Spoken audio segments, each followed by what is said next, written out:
L-ex Chief of Staff Kastilja Keith Schembri li kienu kol ħabib ta' Jorgen Fenech se jiffaċċja l-kontroeżami mill-avukati tan-negozjant kif tħabbar mid-diviża stess fil-kompilazzjoni fil-konfront tal-istess Fenech fil-qorti.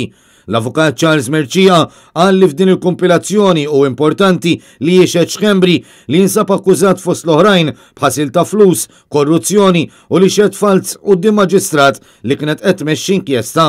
Id-diviża ta' Jorgen Fenech komplet li l-ex Chief of Staff Kastilja u xut importanti kif huma importanti wkoll għal każ bħal dan l-esperti tal-Europol u l-middleman fil-qtil Melvin Teuma.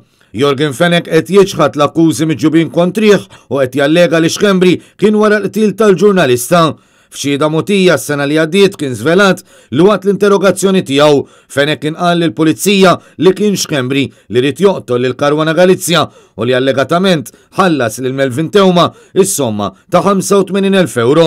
Bħalissa l-ex Chief of Staff Kastilja jinsab bil-libertà provizorja wara li fl-20 ta' Marzu li għadda ġie akkużat b'reati serji ta' ħasil ta' flus u korruzzjoni.